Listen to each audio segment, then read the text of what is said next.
Simon Tam, and my book is Slanted: How an Asian American Troublemaker Took on the Supreme Court.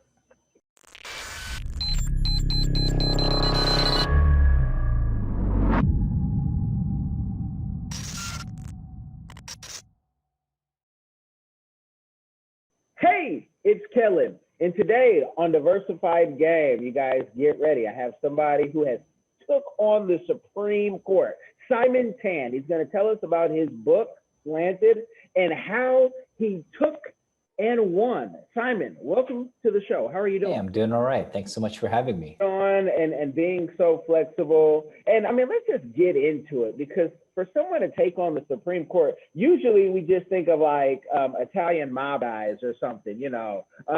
Who's taking on the Supreme Court and won? Are you the Teflon Don? Give us the story on, you know, what inspired Slanted and that move. Well, it kind of all began with just a band. I wanted to call my band The Slants. That was in 2006, but the government had issues with it because they said that the name of my band was offensive to Asian people, even though we're an all Asian band. And so that kind of kicked off a really long battle that lasted almost 10 years. And yeah, eventually it did go up to the US Supreme Court. And it was kind of just a really surreal experience. I mean, I wasn't the one making the oral arguments, like standing before the court or anything. I had attorneys for that. I was just the one kind of stirring up trouble on the sidelines and trying to get people to listen to our story of what it meant and what it means for people like us, like people of color, to be able to define ourselves instead of having other people do it for us. You basically took on the fight that, you know, many rappers took on in the 80s and 90s. And I just have to know, was this issue that you couldn't put it on like your album cover? You know, you couldn't be introduced as this? Like, what freedoms did they take away from you? And was it just for this country, or was it, you know, worldwide? So it was just for this country. It was for a trademark registration. And what that ultimately does is affects how you're able to do business. Like if you can get certain record label deals or distribution deals, also the ability to protect our own name. And if we are unable to get it in our own country, it makes it a lot more difficult to get it in other countries as well. So it certainly had kind of an international impact as a band that would travel internationally. But, you know, first and foremost, we should have gotten it here, especially since we are in a country that's supposed to guarantee freedom of speech. But as you notice, this is not something that's uncommon, particularly for rappers or other people as well, because the government, when they get to basically say what is appropriate and what's not appropriate, well, it turns out they tend to rule against people who aren't normally in those positions of power. Definitely. And we've seen many rock and roll, you know, artists be able to do things that other artists couldn't do. And the fact that, you know, you couldn't copyright, that is such a, you know, we're seeing that now with, you know, the talk of Facebook, what you can and you can't say. And, you know, they've been kicking people off for years. Now that they're kicking off politicians is why it's making headlines. Let's be honest. They're kicking off white politicians and, you know, white people who have a certain take that is maybe different than, it's not liberal. So do you find that with social media, was that also an issue, or do you still have that issue if you say, hey, we're going to say we're the Slant, that you can be, you know, swiped off certain social media with the name? We never really had any issues with social media. And same thing, like we were still touring and playing shows. And that's because like no one else had a problem with it. In fact, other areas of the government were totally fine with us. Like we did shows for prisoners, we did shows for the military serving overseas, and we even collaborated on an album with Barack and Michelle Obama on an anti-bullying campaign. So all these other areas of government were totally cool with the work we were doing, because we were essentially doing anti-racist work, except for the trademark office, because they were just so stuck in kind of that legal mud pit that they created for themselves. And how long did that battle last? Because we know the government works so fast, especially when we need them. Yeah, from start to end, it was a little bit over 8 years. Whew. Now, for those who, you know, say, look, I want to fight something too, how do you afford to fight that for 8 years? Because attorneys are expensive. The government, you know, they have all the time in the world. So, how did you make that work? Did you find an organization that would help, fight for your rights? Well, for about 6 of those years, my attorneys actually worked for free. They agreed to do it pro bono. So that lifted up a huge burden, like probably the most expensive part of the process. But the government still has a lot of fees. Like every time you talk to them, every time you want to go to court, you got to pay more and more fees. So I took on a lot of side hustles. At one point, I had, I think, almost 10 jobs in a single year, just doing part-time work here and there, just trying to make ends meet so that I could afford all those fees.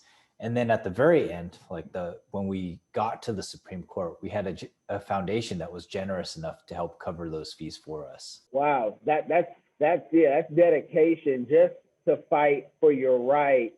And please tell us, after you fight for your rights, you're able to do all of this, then and you're still able to tour. Please tell us you then had like a platinum album or double platinum or diamond even. Like what happens after all of that and you win? Unfortunately, not a lot. I mean, like in terms of my music career, so it's not like you win a case at the Supreme Court and all of a sudden you're killing it on the Billboard charts. And it's not like the government says, you know what, you paid all these fees, we were wrong, we're going to give you your money back. They don't do any of that. They're just like, here's the piece of paper, we're good. But on the other side of it, the part that I'm proud of is that we were able to strike down this law, a law that had been on the books for 70 years and that had been used primarily to deny rights to people of color and members of the LGBTQ community. I mean, the government had been getting away with it for almost 70 years. These were laws that were written in the Jim Crow era, in the height of like some of the most racist actions the government could take. And we were finally able to start stripping away at those laws. And for that, I'm just grateful that other people don't have to go through such a long and degrading process like I had to, that we could finally pave the way so that artists can actually have a right to express themselves. And, even though we didn't make that platinum album, it was totally worth it for me in the end. And, I got to spend a lot of time on the road. We, instead of just playing rock and roll clubs and theaters and anime conventions that we normally play, we started doing a lot of law schools and playing at a lot of lawyers' offices. So that was, ended up being pretty fun too. Awesome. And the band started in, Portland, Oregon, which I know well, just coming out of Seattle for 6 years. Have you guys been able to expand and where's the furthest that you guys have performed? Has it gone overseas yet? Furthest is probably when I did appearances in Australia, New Zealand, Taiwan, Japan. So, we've been all over the place in North America, Australia, Asia, Europe. So, we spend most of our time on the road here, except for the last year and a half. But most of our band's career was just touring up and down each of those freeways that took us from Oregon to California, all the way across to Florida up to New York. And it was just like we were constantly doing circles around the US. Awesome. And everybody, when you say a word, that some might seem derogatory and others are saying, hey, embrace it and we're gonna flip it. Is the band, do you have, are you covering how many places in Asia? Do you have Korean members, Japanese members, Chinese members, Pinoy and Filipino? Like how many areas are covered? And then I'm going to go somewhere with that because it's hard to please everybody. Well, I've had a lot of turnover over the years at the band, especially since we were stuck in that big legal case. Right now, of our band, we've only have members of Taiwanese, Chinese, and Japanese descent. And then even after that, over the years, we've had people from Korea, the Philippines, Vietnam. But that's just a very, very small percentage. The reality is that when you talk about Asia, you're talking about over 100 different ethnicities, different cultures, different languages.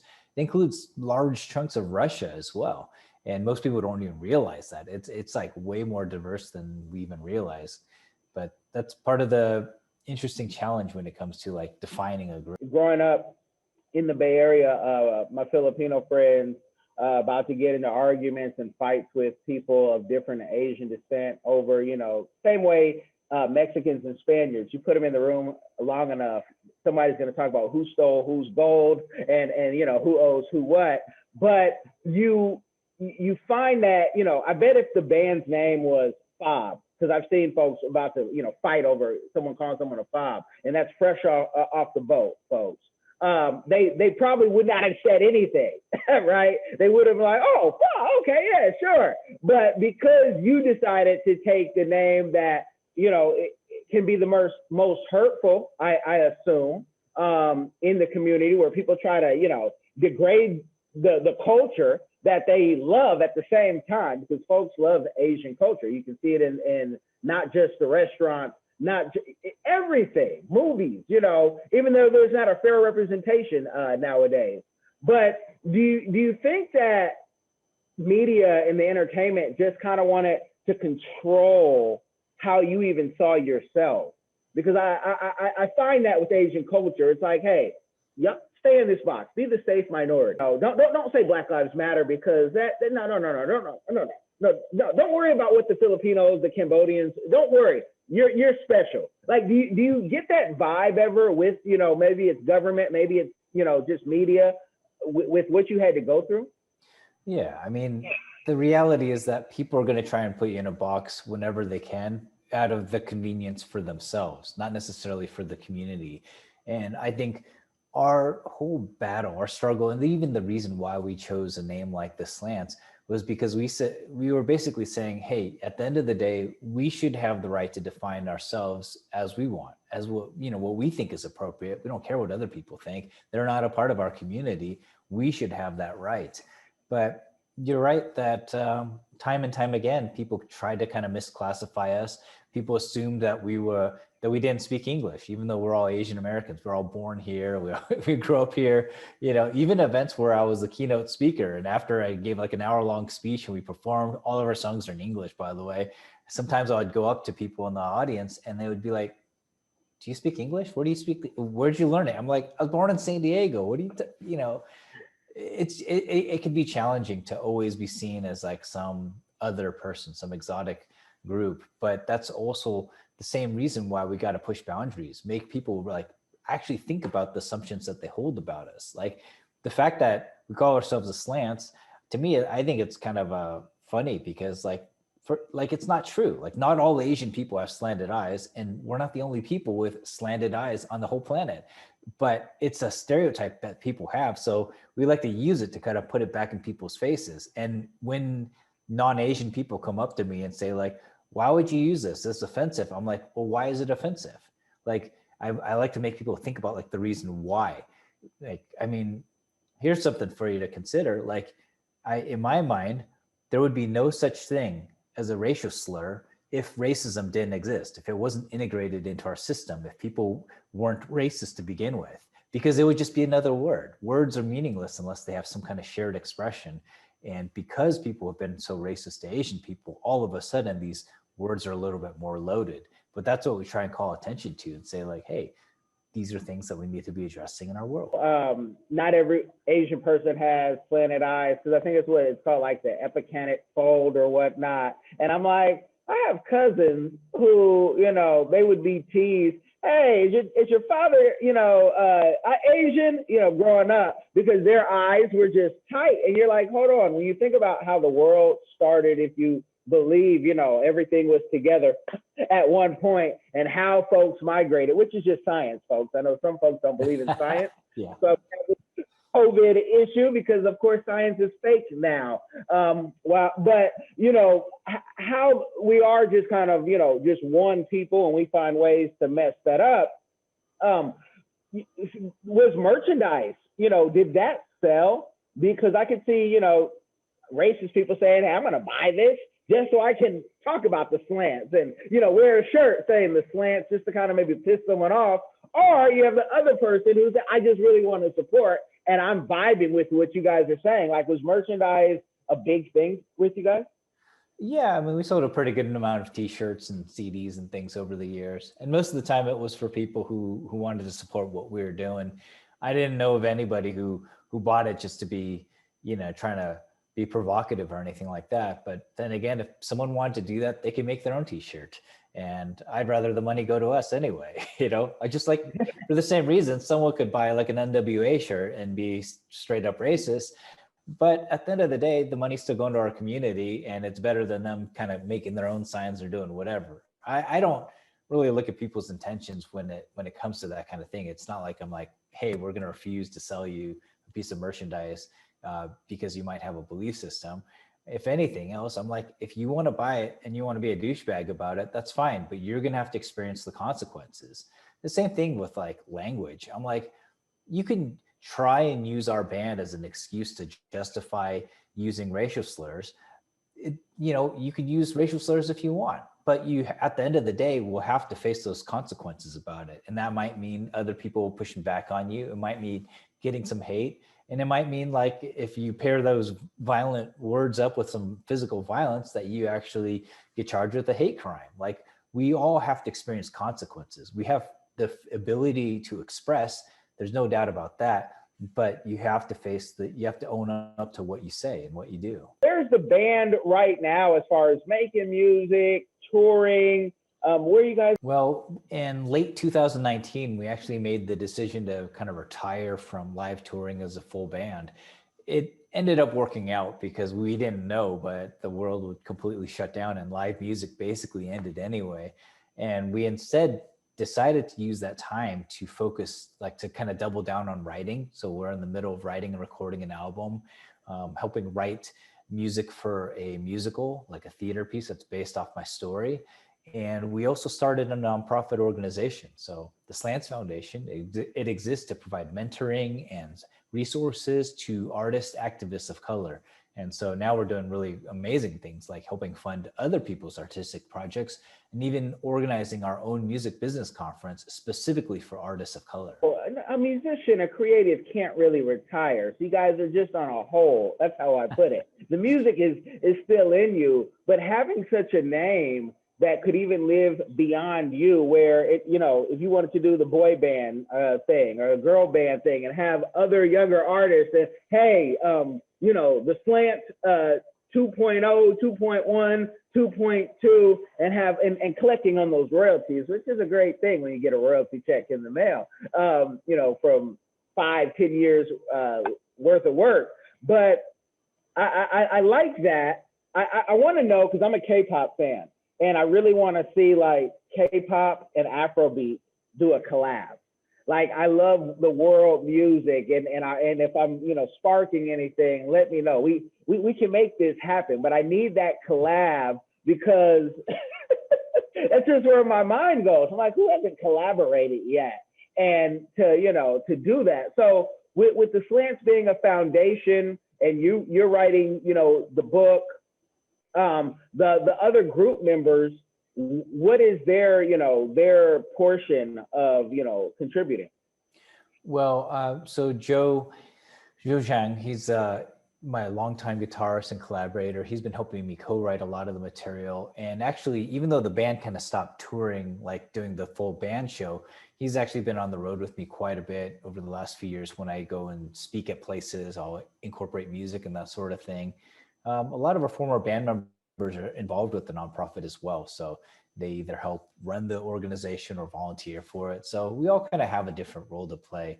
But I think you're right in that, when I think about what the world is like for the Slants 2.0, it's about legacy. It's about like empowering another generation. And that's one of the reasons why our next album is actually going to feature a bunch of other Asian artists throughout the album, either singing or playing guitar or doing these other parts, because we want to use our platform and everything that we built to help build up their careers and to use that as a resource to promote their work and to collaborate with them. Because I really see it as like, it's a lot bigger than my band. Like the bands come and go essentially, but to build a community, a place that has a special space that provides meaning for people, that ultimately is awesome. Like that's the kind of change I want to see in the world. And to all the musicians who will go to your website, links will be in the description, whether you're listening or watching, folks. You've done, the Daily Show with Trevor Noah, NPR, Rolling Stone. You've done these, and you've done them not the fake way where people say "as seen on" and they're on the backlinks. You've actually done these shows. Can you talk about how you see progress in the profit? Because a lot of folks think, oh, if you're on the Daily Show, that's all I needed to make it. Then I can sit back, retire, I can collect my royalties. I'll be booked, 150 times a year at least. Like, how does it feel to go on, the BBC and USA Today? Do you see an increase in your money, or is it just that you just went on a show? At the end of the day, it's just being on the show. Like, you don't get paid for a lot of these media appearances. And while the publicity is helpful, I mean, the reality is that you still got to work. You still got to hustle.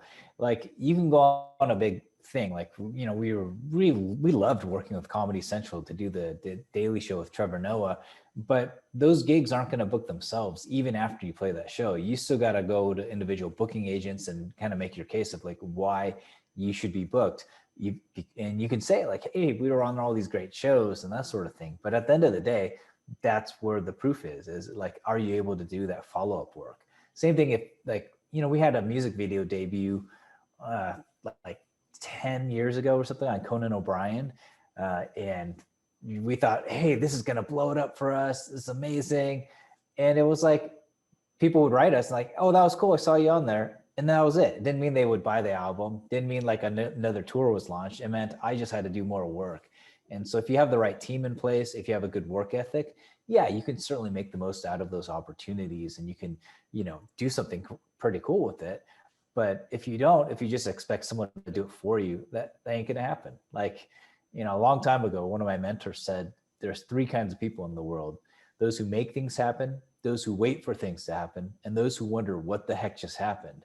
He always said, be someone who makes things happen. And that's kind of what you got to do with these kinds of opportunities. Like, just because you play that major festival or you get that really cool spot on SNL or something like that, it doesn't mean anything's going to happen with your career unless you do the work. Definitely. And I say that because as a consultant, a guy who does PR, I'm one of those who talk sometimes negatively about PR and say AI is going to replace most of what PR does. But a lot of times people think just good PR, great PR is going to blow them up, and they don't have to do any work and they don't have to keep creating and keep being a nice, humble person. That's why Ryan Seacrest has all the jobs, because, people like him and he's likable. But I'm glad that you said that. Now, in your real life, and I say real life because I see entertainment as kind of a dream that, you work towards the goal, you get the dream. What else do you do outside of music right now or outside of writing books? Well, most recently, I actually decided to take on a job. So I actually help do marketing and communications for a nonprofit. And I actually, through that, manage and help about 70 other nonprofits across the United States. So I kind of dabble in and out of the, I guess what people call the real world, because I love holding down jobs because I see it as a way to expand my work and my ability to affect change. And so I kind of decided to step away from just doing music and writing full time to be able to do this. I still do plenty of creative work, but it was just kind of a change because I wanted to get more involved with policy making, especially in the last couple of years. I saw what was happening in our country, and I decided like that was the kind of work I wanted to jump back into. But yeah, it's kind of in and out over the years. My guitarist, he actually got a job for the first time in like 6 years during the COVID crisis because we aren't performing anymore. And so he had to do a video editing job. It just happens to everybody. I don't know if he's going to stick with it when the world opens up again and we start touring again or not. But, for now, like, you got to do what you got to do. And if it's something you enjoy and it's able to kind of make an impact on the world, then why not? Definitely. And, you're a multi-talented individual with not just the MBA, but, the Berkeley College of Music. You have other degrees as well. So, maybe those jobs push you. But I'm hearing one common factor that everything that you do is about helping other people. So I want to know, what is your community give back that you're doing outside of everything you told us, which was a lot, or that you want to do in the future? Because for some reason, I see politics in the future. Simon Tan for what office? People have asked me a lot. I don't see myself as being the person in office. I see myself as that troublemaker, as that person that holds the people in office accountable. And that's probably because I still want to spend most of my time creating things, either writing music or writing books. And I don't really want to be stuck in a system where I'm just legislating. That being said, I'm happy to speak truth to power. I'm happy to use everything that I create to help make changes in those places. But, at the end of the day, I see myself as an artist first and foremost, and that's what I want to ultimately do. So we'll see what happens, but I don't see myself running for office anytime soon. I mean, that's a long, difficult path, and I think I'm done with long, difficult paths. Well, I mean, you're still young. We're still young. We're not done yet. And, for someone like you who can put in the nuance and the freshness of music, and, people are really tired, especially, younger people. And, I say younger people 50 and below, of just your same old politician. But, 20-year-olds, folks who are about to vote, tired. So you adding the music element and saying, hey, this is not Bill Clinton. He's just going to go on Arsenio and play the sax. This guy's really rocking out everything. Like Trump concert, you're really putting on a concert. And then you're able to talk about why I'm good for business, because I can speak Mandarin. I can speak Taiwanese. I can speak Spanish. Ben aquí. Hey, I'm going to let you guys all in. I can, you guys hear me speaking English already because I'm born here, and then making a joke out of it. And because, you can mix all of those things in, and mixing the music and the politics. I think we're going there, because if not, we are going to have in a few years Kim Kardashian running for office, lawyer Kim Kardashian, that is, and we're going to see what reality TV really does. We've already seen a very small portion. So if we don't get people like you who actually have common sense, have been trained classically and everything that you're talking about, we're going to start getting like TikTok stars saying, hey, I'm running for mayor, y'all. And just because they have an audience. So I'm putting pressure on you because, oh man, this world is, in America, is just becoming interesting. Hey, you never know what will happen. But I guess if I do, I'm going to hit you up. I'll need a campaign manager, Definitely, and out the box thinking, because we're seeing it. But yeah, I do. I want to get back. If I don't want to miss a step. Any community give backs in the future? Maybe they're so grandiose you haven't said them before, and like, this is what I really want to do for mankind. But is there anything I might have missed? No, I think my ultimate goal is to change how people engage with the arts. Like, as an artist myself, as someone who's been out there on the road, like just living out of a bus or, a tour van or something like that, I think it's interesting that as a society, we have this relationship with music where we really depend on it. I mean, how many people need music to get going, to work out to include in TV shows and movies? And it's just everywhere around us. But as a society, we're not investing in musicians. We're not investing in artists that much. And oftentimes when we do, we kind of are like, all right, I'll buy an album. But we see that as almost like as an act of charity. What I would love is if, as a society, we decided, you know what, let's truly appreciate the arts and see it more as an act of justice. Like, my ultimate wish, I would love to see a department position at the White House, a cabinet position specifically for someone who oversees the arts and the culture, because it enriches our life. Like, we have education, we got plenty of military people in the cabinet of the president, but we don't have anyone who's talking specifically about the culture, the things that we produce. Korea does that, and that's why they're killing it with K-pop. They're exporting it, and it's jacking up their economy.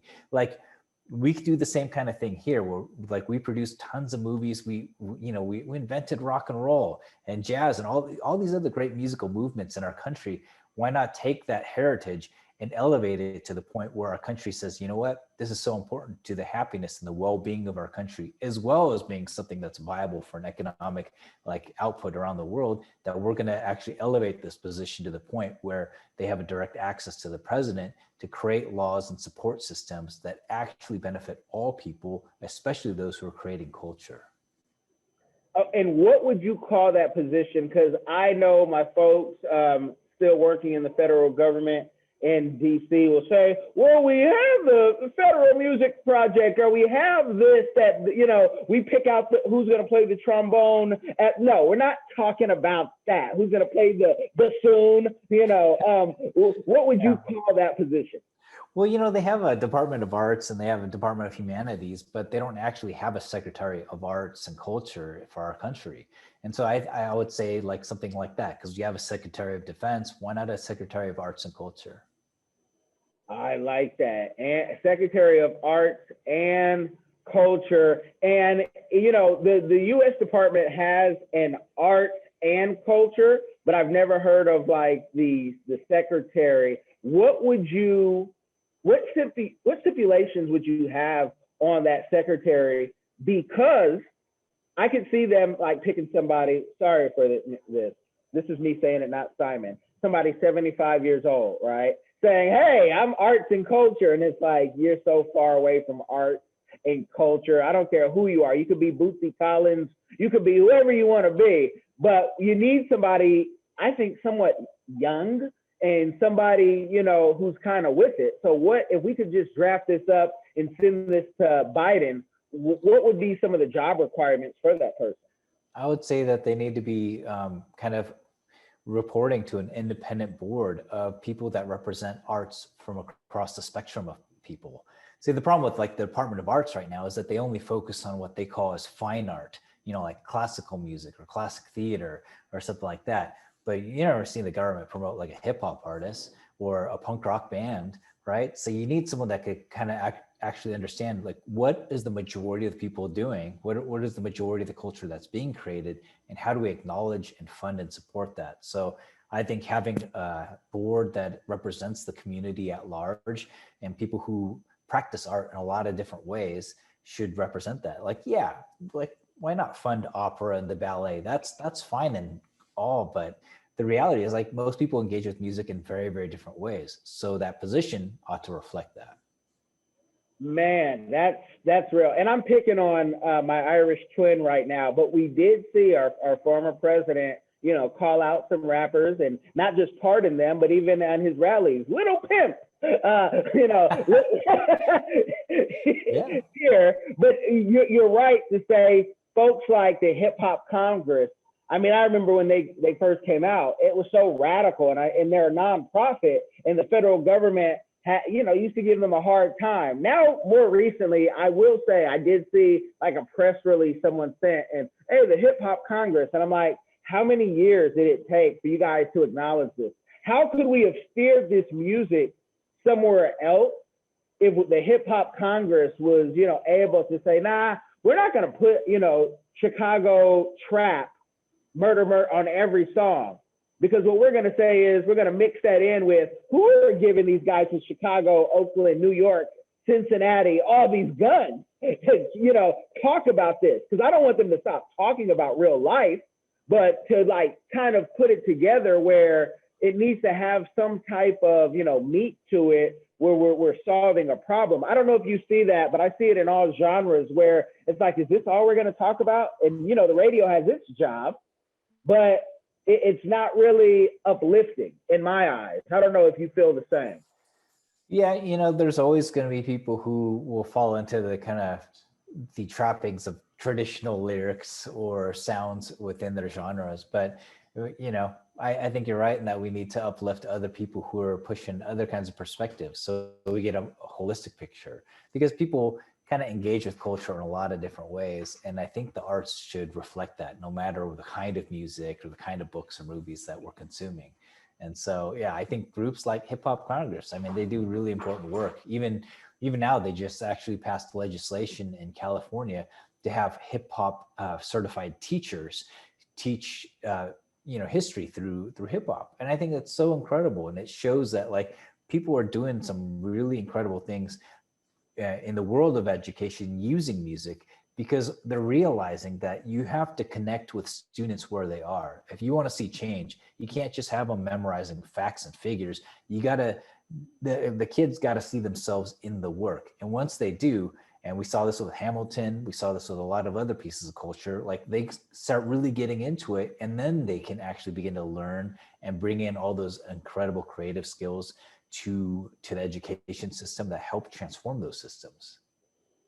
Wow. You guys have got the game. And, I could go on and on when you mentioned Hamilton, because when I finally got to see it last year on Disney Plus, I was like, I watched it like my kids are tired. Like, come on, it's not really that good.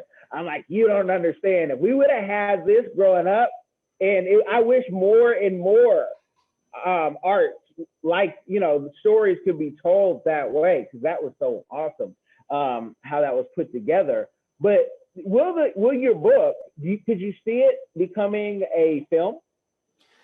Yeah, I mean, I think it's possible. I've been in talks with a couple of people. You never know what can happen with it. For me, I just wanted to share my story through that. And I think a book and the audiobook is probably like one of the best ways to do that, because you get to kind of control what's being said. If someone wants to take it and turn it into something else, then great. Like, whenever I talk to filmmakers about it, I say, hey, I just got one rule. You can't replace my band with a bunch of white people. Like, we know they've tried to do that a bunch of times with other books. And I said, I just want to, if we can create something that gives more jobs to other Asian Americans, then I'm all for it. Like, go for it, take it and run with it. Man, this is the game overload question that I just have to ask, because the hip hop certified teachers, if you can describe, or if you have a website, because I could just see, talking about white people, like white teachers saying, so you mean I got to like beatbox or something, or start breakdancing in the class to get, no, you don't have to do that. But can you describe like where that's at, what district, or where online people can find more information even on that?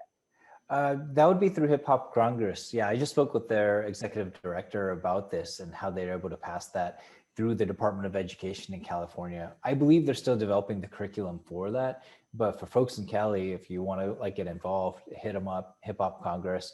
They also have chapters, dozens and dozens of chapters all throughout the country. And I think they're going to be trying to do similar things in other places as well.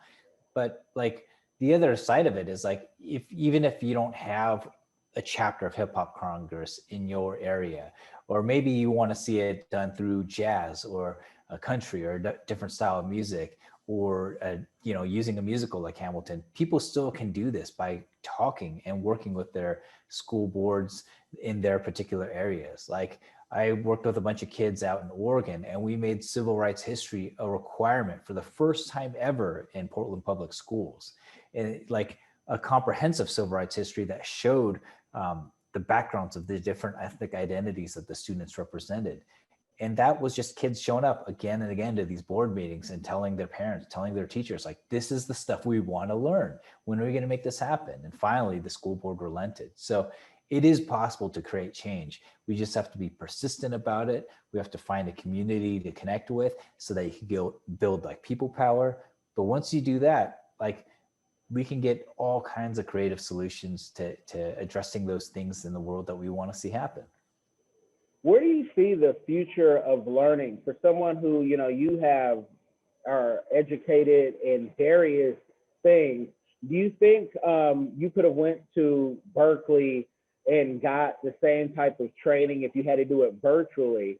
And I'm saying that because is that, should that not be going on now? Should school like be refunding people and saying, hey, student loans on pause until you can come back? Because, something so particular. I know you were probably an expert before you got there on the instruments, but could you have got the education doing it via Zoom the way many students are having to do it now? I think what we're seeing with the COVID crisis is that students, they're on a spectrum. Like each kind of student learns differently. Some people engage a lot better via Zoom, and some people need that in-person experience. So it is important as a society that we offer the full spectrum to students available. Like of course, right now with COVID, it's making it tough to do all of those kinds of experiences. But to get to a point where we realize, like, how can we reimagine like what school is? I think this is the opportunity to sit down and think about that. Because for kids who are like, say like me, I was bullied a ton when I was a kid. I hated going to school. I know there's a lot of other kids like that, and who are at home now, surrounded by people they love. It's a different experience, right? Like now all of a sudden they feel supported. They don't have to deal with those social pressures. So a lot of the kids of color who are struggling in schools are actually doing really, really well now. But we also understand that not everyone has the same level of access. Not everyone could afford a laptop and internet connection. So how do we get kids that classroom experience in a way that's approachable for their family? Like these are all questions I think that are probably not going to be answered in this particular Zoom session, but I think that it's fodder for people to think about, like, how can we ensure that we're actually providing learning, and I would say learning is different than education. Education is going to school and memorizing things to prepare for a standardized test. Learning is a passion that comes within that isn't trapped by classroom walls. It's when kids get so hungry for the content that they can't help but go and find books or videos or other resources to expand their knowledge. That's what I would love to see happening more and more. And I think, like, if schools want more learning to take place, then they have to learn how to integrate culture. Things like what Hip Hop Congress is doing, or the teachers that are incorporating Hamilton, or these other kinds of things. Like, or for me, like, if I had an opportunity to learn about like Asian American history in school systems, man, I think I would have approached this whole thing a lot differently. Like, had I known that Asians have been a part of this country since the 1700s, I think I would have viewed myself a lot differently, and really appreciated what was being taught a lot more. And not just the negative stuff, because I feel like all we learned about was slavery. We learned about everybody else's history, but then when you get into Asian history in this country, you hear, oh yeah, and they built the railroads, and it's like, what did the majority do? Just sit back and, it wasn't just building the railroads. Talk about the inventions. Talk about, how just the back and forth as people.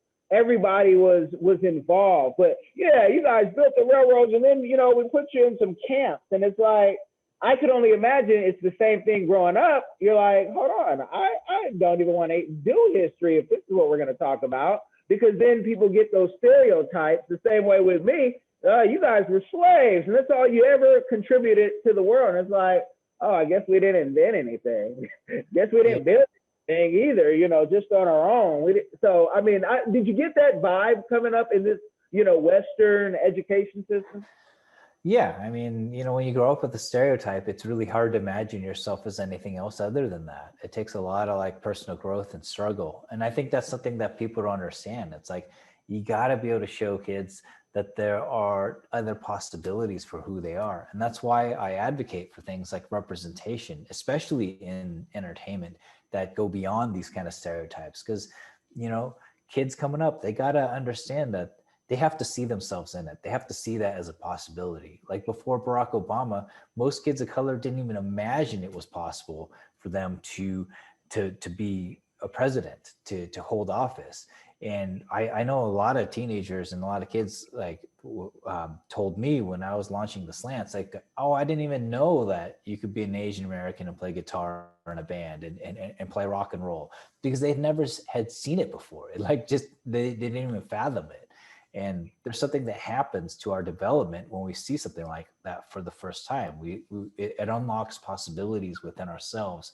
And that's something that I think should be considered like a human right. It's just part of extending someone dignity. And that's the kind of stuff that we want to see more happen in our country. Yeah, and more Asians on TV, and not in a, action-packed fighting, I mean, you need everything, but not just playing that one role, because it impacts even politicians. When Andrew Yang started running for office, folks are like, well, what country is he from? What country is he from? And it was just so, is he tied in with the communists? And it's like, yeah, I mean, how do you even get traction? And now he's running for mayor in New York, and hopefully that goes well, because I tell you, he can't do any worse than any other mayor there. Yeah.